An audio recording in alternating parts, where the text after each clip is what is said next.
Cześć, hello, Siostok. Bohaterem dzisiejszego odcinka będzie Amiga 2000, konkretnie jej system operacyjny. Nie jest to jeszcze konfiguracja taka finalna, docelowa, ale całość nabiera już bardzo fajnego kształtu. Bardzo mi się to podoba, dlatego postanowiłem się Wam pochwalić tym, co udało mi się zrobić. Konfigurację komputera macie w tej chwili na ekranie. Nie jest to jeszcze pełna, finalna konfiguracja. Tam jeszcze będzie trochę rzeczy zmienianych, ale używanie tego sprzętu sprawia mi bardzo dużo radości, więc chciałbym Wam pokazać, jak prezentuje się komputer z 1988 roku w 2026 roku. Zapraszam.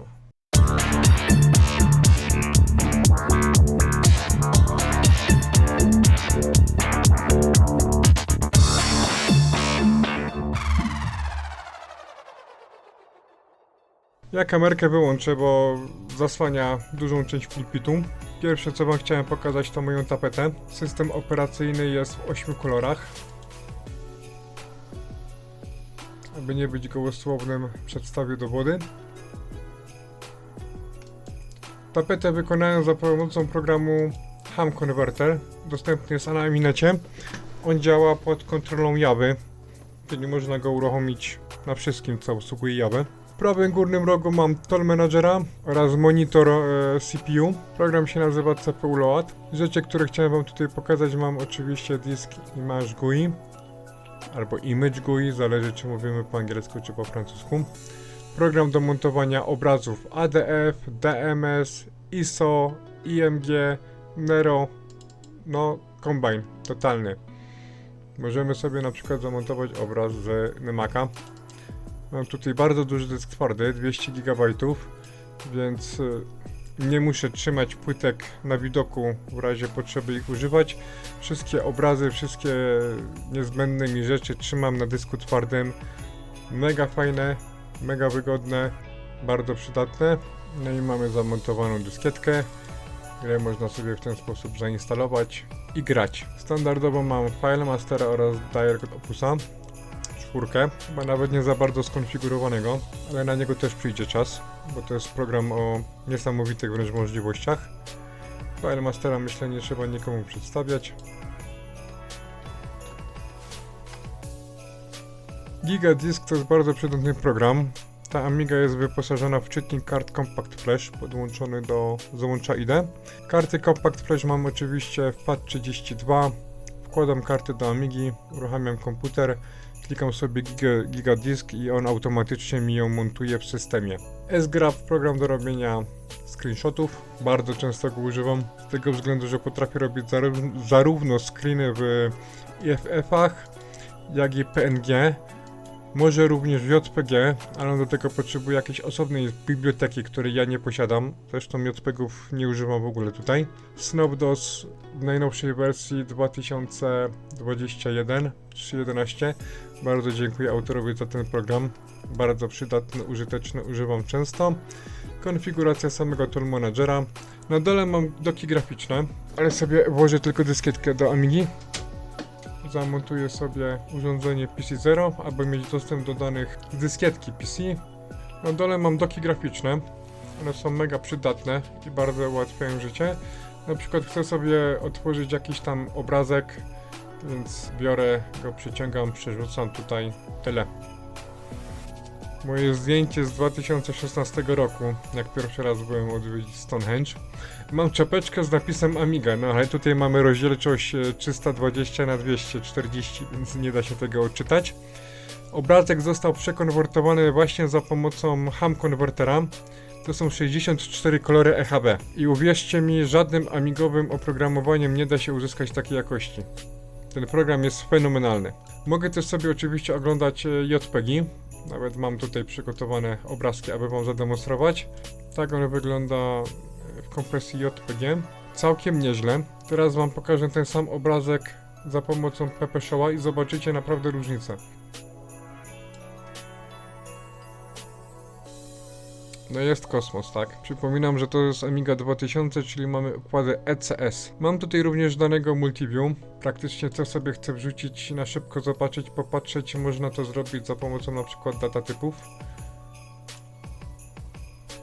Oj, nie jestem zbyt piękny w 8 kolorach. Na przykład mamy tutaj instrukcję GFX Kona.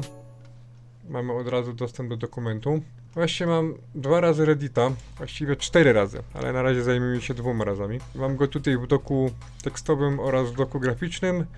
Na tej samej zasadzie chcę edytować dokument. Łapię go, wrzucam tutaj i mam. Z tego co mi się wydaje, system 3.1.4 obsługuje już pliki tak zwanym dwukliku, że mogę sobie kliknąć i od razu dostać do niego dostęp, tak jak w systemie 3.9. Nie wiem, nie sprawdzałem, bawi mnie używanie doków, sprawia mi to frajdę i jest ok. W prawym dolnym rogu mam szybki dostęp do Startup Sequence'a oraz User Startupa. Po prostu chcę sobie coś edytować, chcę coś zmienić, poprawić, klikam, od razu mam dostęp. Tutaj mamy User Startup Sequence. Jest to naprawdę funkcjonalne, użyteczne, przydatne.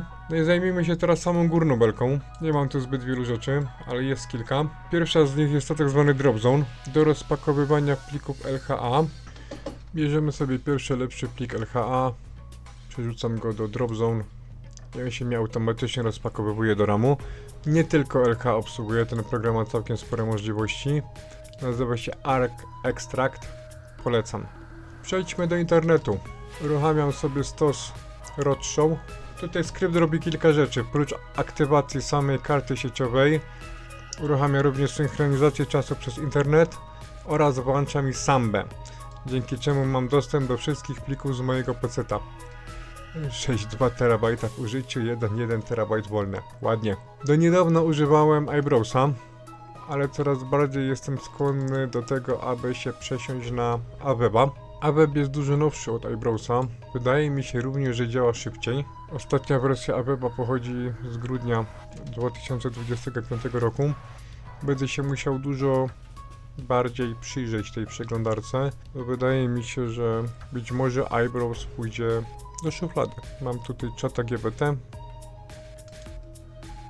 Aby z niego korzystać, trzeba sobie załadować konto $5 i pobrać takie specjalne klucze, które się potem wkleja w ten program. Jak widać działa. Ja bez modeli językowych już nie potrafię żyć, używam ich non-stop i bez przerwy. Ale wiem, że są ludzie, którzy takich rzeczy nie lubią, nie tolerują, uważają to za jakąś tam fanawerię czy przejściową modę. Mają prawo. Oczywiście mam również klienta pocztowego. Na Amidze klasycznej nie ma zbyt dużego wyboru. Właściwie jedyne co w tej chwili działa to Simple Mail z obsługą IMAP-a. Maile czytam, sprawdzam na prawdziwej Amidze. Gdyby ktoś chciał do mnie napisać wiadomość, mail podany jest w opisie do tego filmu. Ogromnym problemem IMAP-a jest to, że nie da się z niego wyjść. Trzeba komputer zresetować, bo inaczej i tak się zawiesi. No właśnie.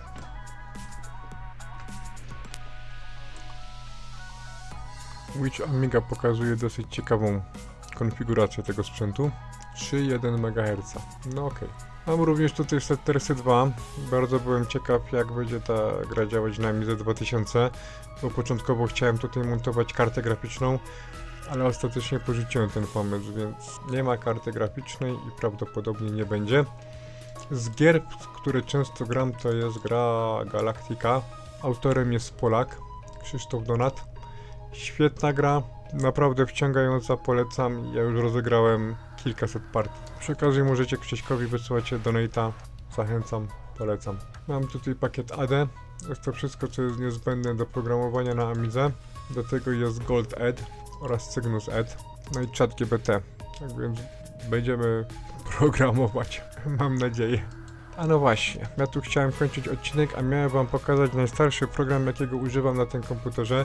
To jest PKA Zip. Program był rozwijany w latach 1988-1990 i służy on do archiwizacji oraz dearchiwizacji plików zip. Nie jestem pewien, ale wydaje mi się, że jest to jedyny program graficzny, który umożliwia pakowanie i depakowanie zipów.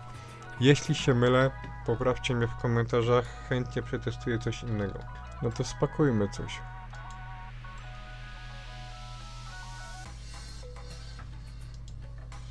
Hurra, mamy zipa. Czyli jak możemy sobie odtwarzać filmy w formacie AVI na Amidze 2000 z układem OCS. Dźwięk niestety muszę wyciszyć. Tak to wygląda na procesorze 030 w 16 kolorach szarości. Jest to film dołączony do płyty z Windowsem 95. Więc sam oryginalnie on jest dosyć kiepskiej jakości, bo to jest no, rok 94. Ale działa.